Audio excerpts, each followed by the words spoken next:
one time that Young-hee tells me, all right, we're gonna test how is your mental. How many minutes do you think you can do in a plank? And I'm like, I don't know, maybe minute and a half. I'm on a plank. It's minute and 20 seconds, I think. And all of a sudden, he turns over the phone so I can see anything. And I was like, I can't anymore. And he was like, keep going. And I think we ended up doing 3:45. Sometimes you put yourself so many limits, and when you just let your mind free or your body free, it's like, what do I have to do? Just do your best. Whatever it is good. And I feel that if we focus more on that, the better version of ourselves comes out.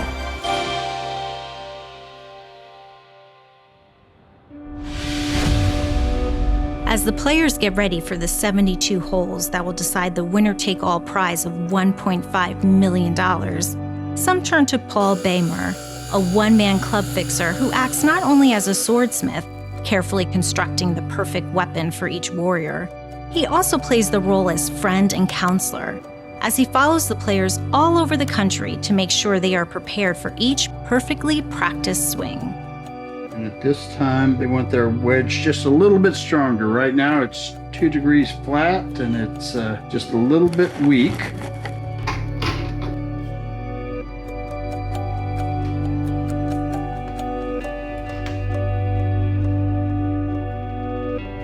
And that got it right on the number. And that's pretty much the end of it. Most of them are very knowledgeable about their equipment. And the thing I try to relate to them when they first come out here during their rookie year is blame the clubs first, blame the players second, because it's a lot easier to change a club than it is a player.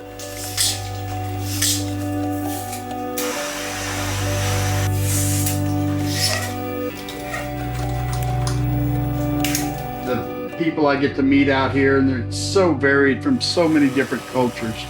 It's amazing the number of friends I have from all over the world now because of this job, and I'm very blessed to have that.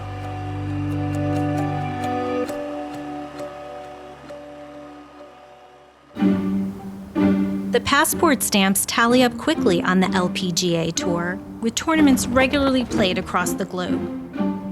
From Thailand to Scotland, to Singapore to Hawaii. 19 events across the world were canceled in the 2020 season, including some of the tour's most flagship events. I started my rookie year with being COVID year and didn't really had an opportunity to travel and look at places around. And now that I get to go outside, eat outside, and explore each town we go to, I really think that's a cool part of being a professional golfer.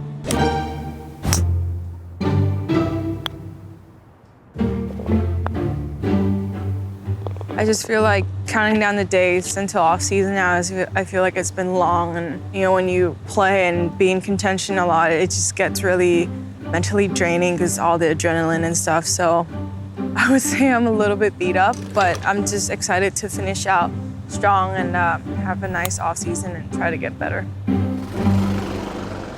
All around Naples, players are gearing up on the final hours before the tournament tees off on Thursday morning. Some taking their mind out of the game entirely, choosing instead to put their energy into a different kind of competition. Ooh, that was aggressive. Just like you hit your driver, Allie. So the biggest thing in pickleball is you really want to keep it low over the net, because once it gets high, you can get slammed on.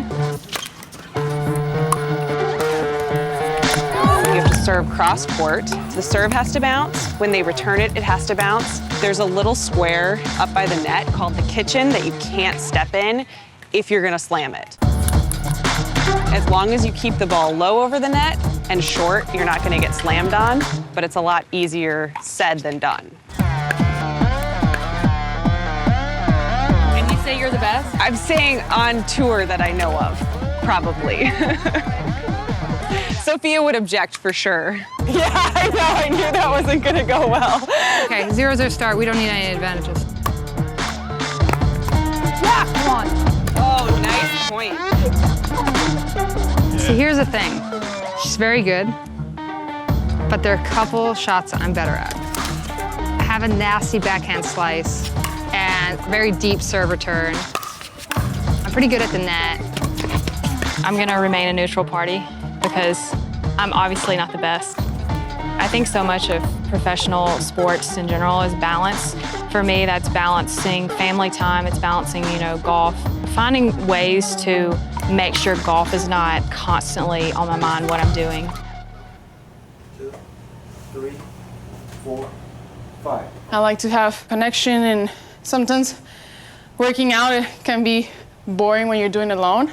You have someone that is pushing you. It's like, I don't want to do it. He's like, 2 more. I'm like, no. 1, 2. And then, you find the strength somewhere out of the blue to keep going. 4. That's the key, sometimes when you believe you can't keep going and your mind kind of gives you that extra push, but your body says stop, but then your mind is like 1 more and you do it, then you prove yourself that you're stronger than you think. And I feel that that's where the truly strength comes in. 10, 1, 2, 3, 4. When it's pretty out there, when you're shooting 63, when you're making a lot of birdies, anyone has days like that. But it's how you manage to shoot 68, 69 when you're hitting it bad. I've struggled with that a long time. It's not easy to get over a 5-footer to win a golf tournament and be comfortable. But only through experience, only through moments of stress, of mental doubt, and you go through it and you overcome it, I think that's when the truly mental power comes in to play. The final event of the season on the LPGA Tour brings us to Naples, Florida, Tiburon Golf Club, and the CMEgroup Tour Championship. Next on the tee from Mexico City, Mexico, a 2-time LPGA Tour winner and 2-time Olympian, please welcome Gabby Lopez. Gabby's 7 birdies today, including 3 straight right out of the gate. How did that help set the tone for you this afternoon? Pretty nicely, of course. It's really nice to start the round with 3 birdies in a row. I was just very comfortable with, my swing out there. I was really very comfortable to get aggressive to certain pins that I was probably having the perfect number, the perfect club. I feel it's just you talking to yourself and not letting your mind talk to you or your emotions talk to you and take over your nervous system. Gabby finished the first round with a 6 under 66, tied for 6th. A total of 13 players within 2 shots of Zhang Young Lee's 6's lead. My goal was 3 bogeys, so I achieved it. Any player in the field, if they win the tournament, can win the 1.5 million. For a player like me and a Harrogate, that would be life-changing. What would you buy with $1.5 million? I would buy a house for sure, and I'm going to buy a bunch of Jordan shoes. I might splurge a little bit depending on how this week goes. That is almost going to drop.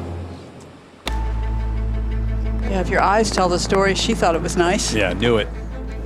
I think I just struck it really well. I gave myself some good looks, probably inside 10 feet. I mean, I had kind of 2 oopsies with 2 3 putts, but I think I hit majority of the greens and gave myself some really good looks. Never a doubt.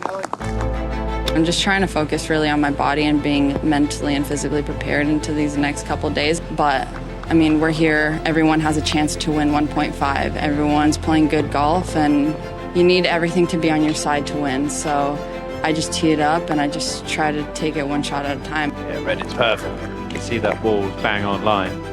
As boring as it sounds, I like that game plan. You turn on the TV and you see Lydia Ko makes golf look fun, Jin Young Ko the same, and then you see Nelly and Jessica and Lexi and all these girls. And you've got all these young women sitting at home watching these girls. They look like athletes, they swing like athletes. They're composed, they're professional. I think that this level now, the men and women's skill set, are as close as they've ever been in all my time on the tours. When paradigms shift, it's really slow. But what happens is when it gets to a point of critical mass, it just tips the other way. And I feel like we're kind of on the precipice of that critical mass. And I think by 2024, it'll be a completely new reality. The sun rose on Friday morning, bringing with it a new day and a fresh set of challenges for each player as they try to climb the leaderboard. Every day the golf course will get to be a little more of a tester. The wind is supposed to blow a little bit the next 3 days, and I think it's a good test of golf. This is the third shot for Chella Choi. Yeah, there you go. You knew it was going to happen, didn't you?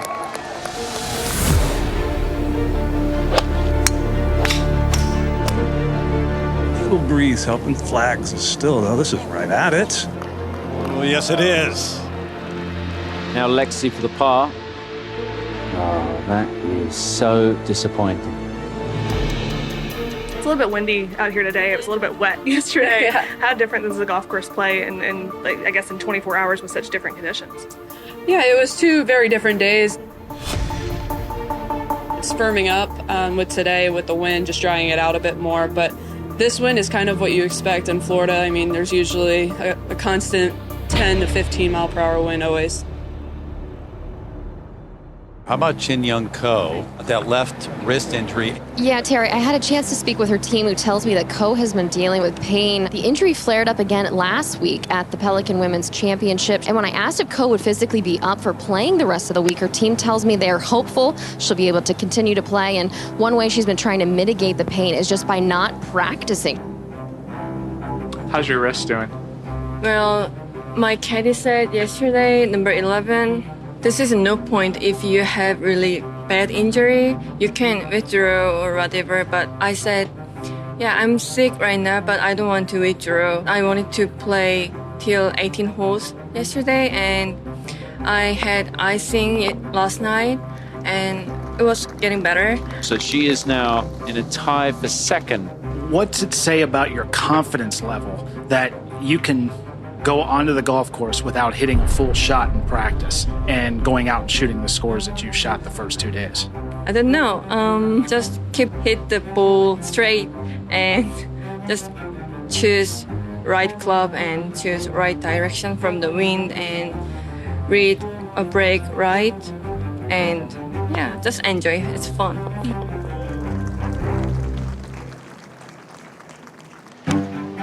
Oh, this is well struck. Usually the little club twirl means she likes it. Yeah, she should. This is great. Little club twirl there. Yeah, I hit that good. You know, those shots that keep you coming back.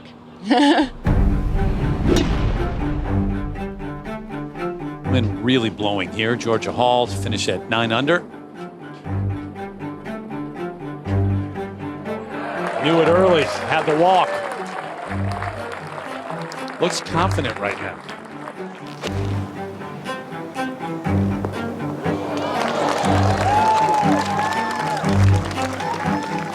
Celine Boutier with birdie opportunity at the last. What a way to finish. What a day. She has extended a big lead. A 4-shot lead here. Your thoughts on someone shooting a 65 in these conditions and also having a 4-stroke lead going into the weekend? If she's gonna be 5 ahead, then I gotta make 5 birdies, right? You know, I'm just gonna be mentally aggressive and just very proud of how I did it today and yesterday. I mean, all the work that I've put mentally and emotionally, and it's taken me the right way. I'm gonna keep doing that same thing. And you know, golf is such a unpredictable sport, and probably tomorrow is gonna be completely different.